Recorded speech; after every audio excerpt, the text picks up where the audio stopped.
Hello, hello, hello. Brothers and sisters, we're very, very happy to welcome you to a new edition of our show today.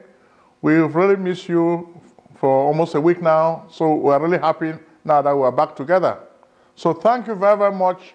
We are noticing that we're having more views and we have more subscribers. So we have to say thank you to all our subscribers. And we're noticing that more and more people are subscribing. So that's a very positive sign. So that tells you you're really joining the family. When more and more people subscribe, the numbers go up, so our message reaches more people. In fact, we'll notice that we're getting more people calling us from Uganda, Tanzania, in the United States, Britain. So we're getting a lot of viewers everywhere. So right now, when we look at our numbers, we can tell that there's been a big jump in the number of subscribers, which is a very positive sign. We welcome that and we thank you very much. And we say the credit goes to you because you are really the one who has been putting this show together. You send us all the content. Much of the content that we really share with you on this show comes from you guys, because from the very beginning we said this is going to be a show. Last week we mentioned a seminar that we're hosting in Maryland. So many people have already started showing interest in this seminar. It's a free real estate seminar. We said last week 41% of blacks and Africans invest in real estate, but 72% of white people invest in real estate. We are not really happy with this statistic, and we want to change the dynamic. We want to move the home buying among our people from just 41 or 42% to over 75%. And we're happy with the response. We told you last week, the problem is knowledge, and we're providing the knowledge. In fact, on the day of the seminar, most of you will have a chance to see the book I wrote on personal finance. I have a whole chapter on real estate. I will take you step by step on all the strategies, and you'll be able to benefit. Those who cannot attend the seminar should not feel bad, because we are willing to share the same information with them wherever they are in the United States and other parts of the world. Because our mission is to motivate most of our people to become homeowners and real estate investors. We don't worry about money, don't worry about credit. We have all the answers for you, and we're happy with the responses we've been receiving. So now let's just dive into our news. For the news of today, we're going to touch on a subject that we've been touching on almost every week, and this is France. France, the French government. The French government tends to be arrogant, anti-immigrant, neo-colonial. So for today, you're going to see what really happened in Paris during an agricultural show, the 57th International Agricultural Show that took place in Paris at the Versailles. Interestingly, we had a young activist from Cameroun who was opportune to place himself strategically, just like Zacchaeus in the Bible, and was able to be seen by the Jesus of France, who is Emmanuel Macron. So he was able to ask President Emmanuel Macron of France serious questions, questions dealing with Paul Biya's dictatorship in La République du Cameroun. This has never happened before. So in the open, Emmanuel Macron gave us to understand that actually Cameroon is a French plantation. Paul Biya is merely a governor. He's not a president. He's merely a governor of the French plantation. He said it that, listen, I have to put pressure on Paul Biya to release Maurice Kamto. So this week you've been talking about the Maurice Kamto factor. So during this agricultural show, as an aside, Emmanuel Macron made the whole world know that it is Emmanuel Macron who forced Biya to release Maurice Kamto, nothing else. So that tells you that if you put more pressure, if you exert pressure on neo-colonialist regimes such as the French government, they are going to do what you want. So even the genocide that is happening now in Ambazonia, in fact, we're going to bring you information about the Ngabu Ntumbo massacre, which took place, I think, on Valentine's Day. So many men, women, and a lot of children were killed by the diabolic Biya regime. For so many months, they've been saying, oh, we don't kill civilians. But right now, even the UN is aware. They cannot hide it anymore. And Emmanuel Macron himself said, listen, I'm aware of the atrocities committed by the Biya regime. Before, I was trying to defend this regime, but their acts are so blatant to a point that I can't support this regime anymore. Even though I'm their master, I have to tell him to stop. I'll put an end to it. So we salute Calibro, the activist of Brigade Anti-Sardina, who was bold enough to ask questions to President Emmanuel Macron. When is the genocide in Anglophone Cameroon going to end? When will the genocide in Ambazonia come to an end? And Emmanuel Macron made a promise that, well, as the God of France, Cameroon is our territory, we will stop this genocide, whether Biya likes it or not. So we thank Brigade Anti-Sardina for having Calibri to take our message far to the Emperor of France, President Emmanuel Macron. Okay? So this was done in public. We just want you to watch some of the videos so you can see. Let's give you a minute to watch the video between Calibro and Emmanuel Macron. Les Camerounais, nous sommes des morts, Monsieur Macron. Monsieur Macron, s'il vous plaît, Monsieur Macron, s'il vous plaît. Oui, Monsieur Macron, mon pays, il y a un génocide au Cameroun, Monsieur Macron. S'il vous plaît, Monsieur Macron, il y a un génocide au Cameroun, Monsieur Macron. C'est un honneur pour moi, c'est un plaisir de vous voir, Monsieur Macron. Moi aussi. Il y a plus de 22 morts. Je sais. Qui sont morts calcinés, Monsieur Macron. Je sais ça. Nous sommes des Camerounais et nous souffrons. J'ai pris la Méditerranée, Monsieur Macron, je vous ai écrit et vous avez répondu. Vous savez mon engagement sur ce sujet. J'ai mis la pression sur Paul Biya pour que d'abord il traite le sujet de la zone anglophone et ses opposants. J'avais dit, je ne veux pas qu'on se voit à Lyon tant que le général Camteau n'est pas libéré. Il a été libéré parce qu'on a mis la pression. Là, la situation est en train de se redégrader. Je vais appeler la semaine prochaine le président Biya et on mettra le maximum de pression pour que cette situation cesse. Je suis totalement au courant et totalement impliqué sur les violences qui se passent au Cameroun et qui sont intolérables. Donc je voulais vraiment... je vous remercie. Je fais le maximum. Macron. Je vous remercie, Monsieur Macron. So, on this show, we've been telling you a lot of stories about French colonialism, French neo-colonialism in Africa. Some viewers thought we were just making things up. But we're happy because events like the encounter between Calibri with President Emmanuel Macron have exposed the truth about what we've been telling you worldwide. And we've been telling you that continue sending us your messages because we're going to take these messages and share them far and wide. So if you thought we're wasting our time, think again.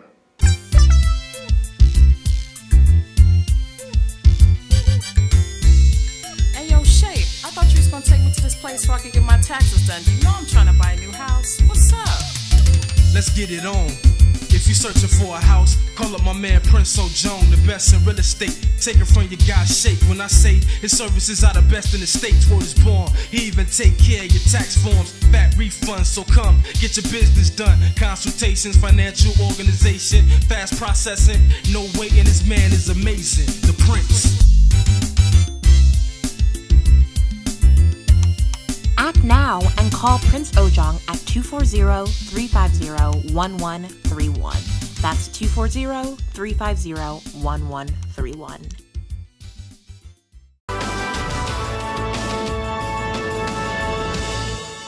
For the first time, some of you are noticing now that our message is getting out. We are really sharing this message. So if you have a message, don't keep it to yourself. Share it with us. We're going to take it and blast it. We're going to blast it big. So everybody will get your message. So when you have a message, something to share, which has to do with Africa, don't keep it to yourself anymore. As you can see, we're on the move. We have a lot of voices. We have a big microphone. When we make this noise, even presidents hear us. Important presidents like Emmanuel Macron of France, who are really holding Africa hostage. Now they know that the African youth is angry. The African youth is ready for change. So he said, oui, je sais. Je sais que Paul Biya tue les Camerounais. Je sais. Il tue les anglophones. Je sais. Je veux faire quelque chose. Yes, I know. Paul Biya is killing anglophones and the people of Ambazonia I'm going to do something to stop it. So those are the words of Emmanuel Macron. So we're happy with what happened in Paris during this agricultural show, and we're going to share this video with you. So share the video with your friends. Let them know the plight of Africans, because we want to let the whole world know that Africa is not only moving, not because Africans are not intelligent. Our people are the most intelligent people in the world. But why are we not moving ahead? Because we have egghead, dumb-headed leaders like the Paul Biya and co. Okay?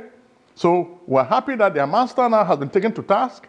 So he has to resolve that problem, because he created the problem by putting this fool in power to subjugate the Cameroonian people. The Cameroonian people are tired. So he even said, listen, you guys should kick the guy out. We cannot kick him out because you give him so much military power so that we cannot fight. But now we've decided to rebel. As we say in Albert Camus, l'homme révolté. The people now have decided to rebel, and they don't care. Minutes before we came to the studio today, news got to us that Aya Abine, the son of Paul Biya, who runs the Aya Foundation, was arrested by Biya's military and taken to Yaoundé, which is a really sad event. His father was tortured by this Cameroonian regime. Now the son, who has been helping the refugees of Ambazonia in Nigeria. In fact, if you go online, you watch a lot of videos, go on YouTube, you'll see information about the Aya Foundation. A lot of people will tell you that this foundation is dedicated to helping refugees in Nigeria. And there are so many refugees in Nigeria. Most of them have run away from their homes in La République, and they've gone to Nigeria. So when you look at what is happening, the Aya Foundation has been bringing food to these people. To accuse the Aya Foundation of terrorism, financing terrorism, is a joke, which is a typical joke that this government makes. Because this is a fake government. They like to make stories, okay? This guy is not a terrorist. This guy basically is an activist who wants to help refugees. And he's been doing just this. So why arrest him and take him to Yaoundé? A few weeks ago, we shared a video with you on YouTube. This video was filmed by Aya Abine. He was showing you the way the whole Yaoundé was filled with feces. You have water flowing, feces all over the place. And I know they don't like when he shares stuff like that. But even the Catholic bishops of the world, now they are writing letters against Mr. Paul Biya. They are telling him, go back to the drawing table of meaningful dialogue.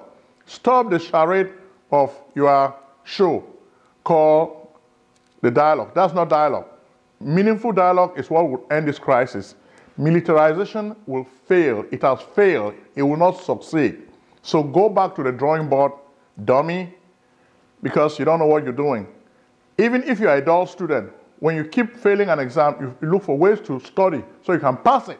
But this guy is just a failure, okay? It's a failure, and Macron has seen now that his stooge is a failure. His puppet is a failure.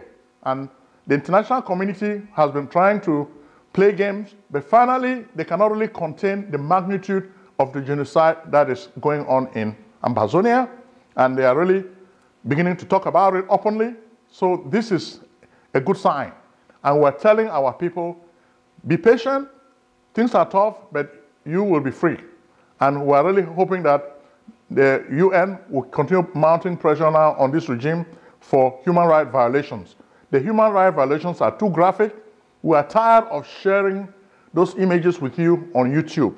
But we have so many of those images. In fact, if you follow us on WhatsApp, if you follow us on WhatsApp, you're going to see a lot of the images that we share with people, because we don't want to be sharing them on Facebook or YouTube because they complain that, oh, they are too barbaric. But that's reality. That's the reality that the average Cameroonian is living under for so long. It's worse than slavery.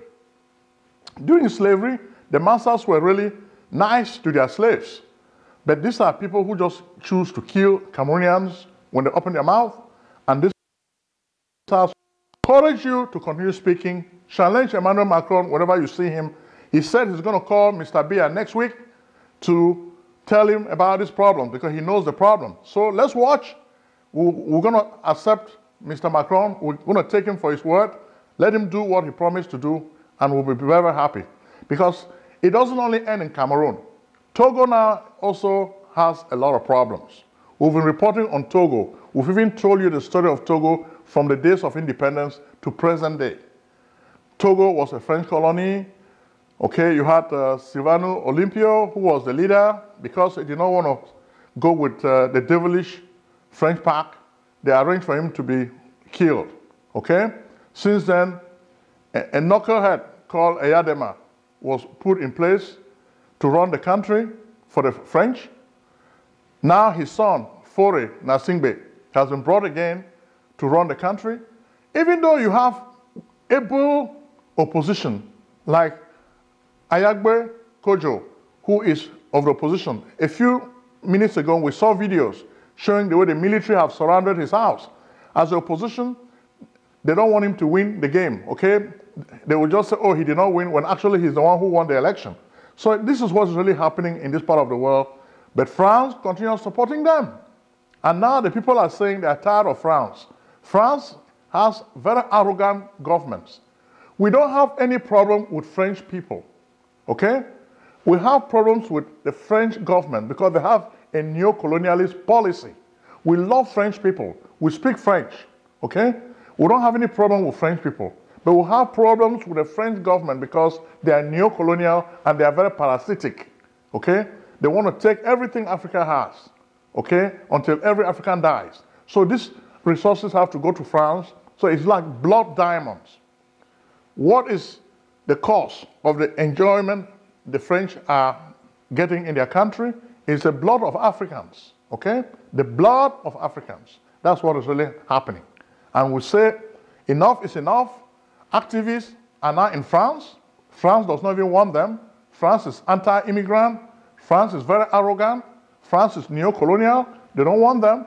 But the people now are on French soil telling France that, listen, you talk about liberty, freedom, but we don't have liberty, freedom in Africa because of you. The things that you're doing, we cannot get liberty. Now, Eyadema has to run again and win more and more times, even though he's incompetent, because the French are supporting him. You can see a lot of Togolese people on the street protesting because they're not really happy with this Eyadema guy. And Ayagbe Kojo is also there watching. But he's holed up because he was the opposition and they will not let him really get into power. So we really feel sad for Togo. But the day will come when they will really have their hero in shining armor who will come and liberate them. So the day is coming very, very soon. A strong breed will come and liberate the people of Togo from French imperialism and neo-colonialism.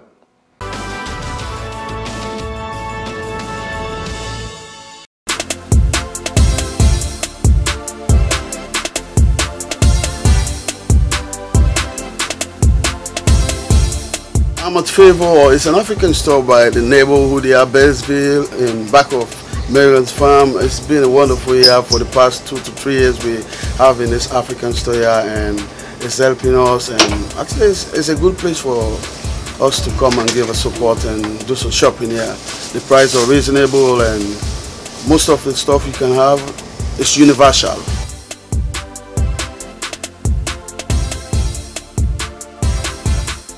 One thing I love about this store, they are very consistent and they treat the customers very, very well. You come here, you see everything that you will need for your house.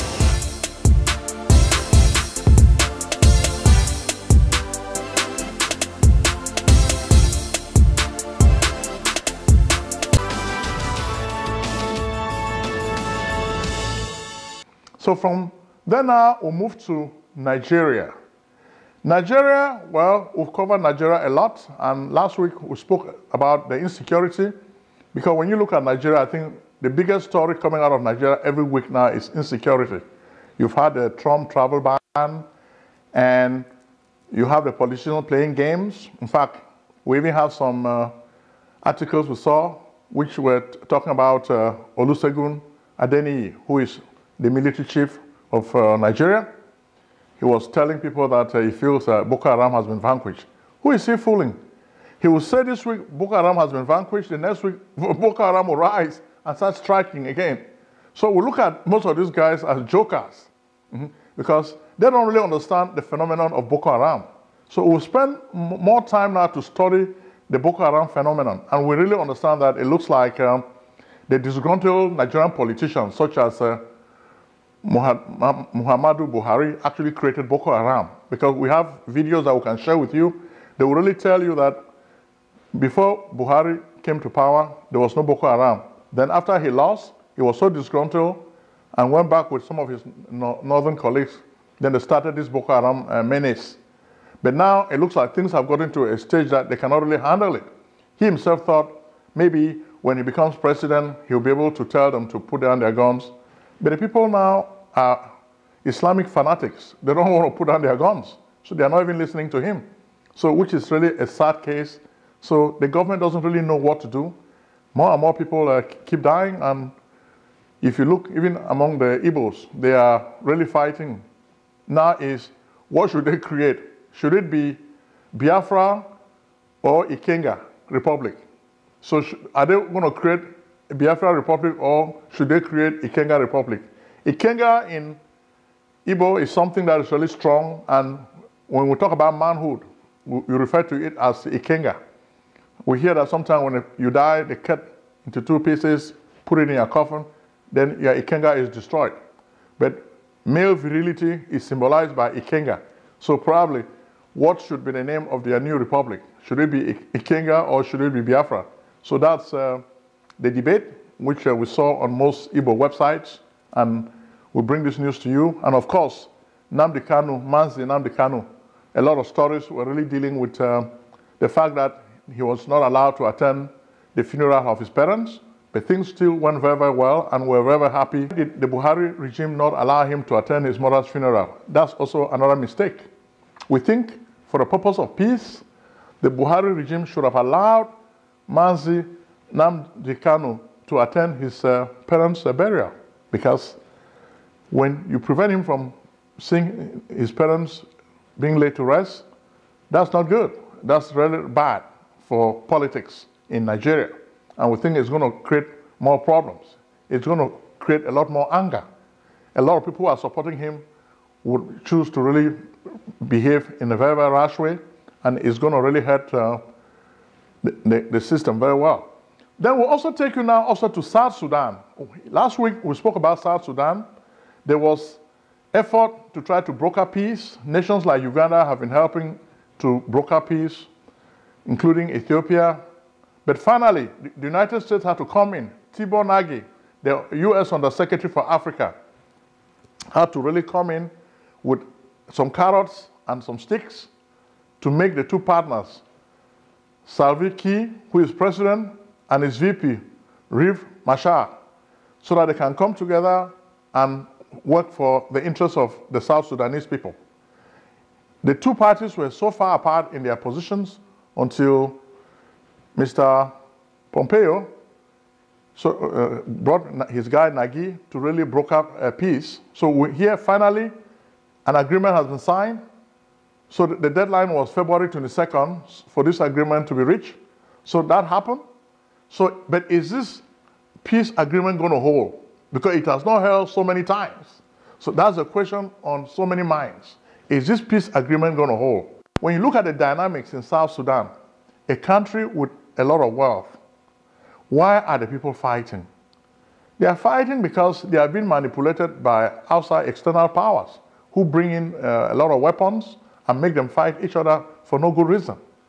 So it's the same thing, just like we're telling you with the case of Nigeria and Boko Haram. You have external forces that are manipulating most of these conflicts. Life insurance money secrets of millionaires and billionaires exposed. Discover how America's rich and famous exploit these arcane tools to build fabulous wealth. Why should these big white guys have all the fun? Let Prince Ojong, the celebrity author of The Miraculous Millionaire, show you the little understood life insurance way to riches. Are you still doubting the good things that life insurance can do for you? trust strategies, estate planning, 401k rollover, annuity contract, cash value, education funding, executive benefits, income protection, life protection, living benefits, mortgage protection, tax-free retirement. Think and grow rich with life insurance. Your amazing journey to wealth begins by calling Prince Ojong at 240-350-1131. Initially, Nigerian chieftains such as Muhammadu Buhari were sponsoring Boko Haram, but it looks like later on the guys had to progress to a bigger league where they have bigger sponsors, and which is why the Nigerian government is really finding it difficult to fight these guys because they are better armed now than even the Nigerian military. So it's really sad. So when we look at what is happening like this, say, how goes the African nation? We think it's always good to try to create peace, because without peace, the country cannot really develop. Like when I look at Nigeria, I saw the other day one of their ministers was in Germany trying to look for who were foreign investors. Most of these investors are not going to come to a country that is not stable. Insecurity makes it difficult to invest. Who wants to bring their money in a war zone except they are gangsters, like what you find in South Sudan? These guys will bring in weapons. They tell the people to be fighting while they are stealing their natural resources. Okay? You see planes taking off late at night. Why? They're just stealing the resources of Africa, which is basically what is really happening. So we think we've really brought a lot of ideas to light. We don't want to make the show very long. We think we've really highlighted the main ideas which we want to share with you, and we think you should really appreciate this. We have the problem with France. So France, the master, is going to come now and try to solve the Cameroon problem. Everybody has been waiting for France to do something about it. We hope the massacre in Ntumbo can really make a difference, because if it can make a difference, because when we look at the pictures, they are very, very sad, and so many people died, and we really feel bad about it. So we're telling you to continue subscribing to our show. We keep the shows brief because we want to share the main highlights on what is happening in Africa. Because when you look at even one of the articles we read in African Confidential, it shows you that the Nigerian governments are running away from Boko Haram. Who is afraid of Boko Haram? The Nigerian military. Okay. So we're going to end the show of today by telling you to subscribe. When you subscribe, it helps us to reach more people, but also continue to provide us content, because we want to be hearing from you all the time. Some of you are doing just that. You're sending us videos, you're sending us articles. So continue doing that. So we want to be receiving more content from you. So thank you very much, and may God bless you.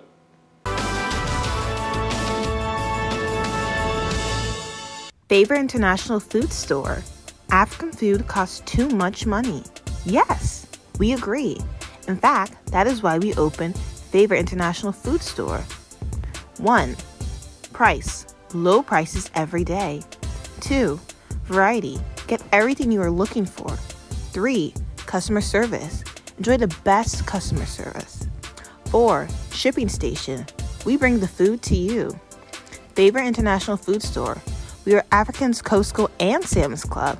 Retail, wholesale, online, offline. Act now.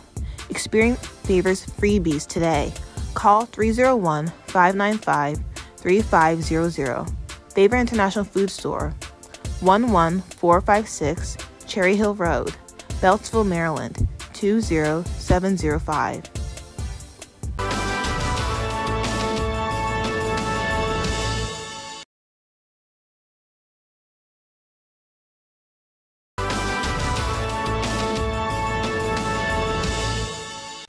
Selling a service or a product?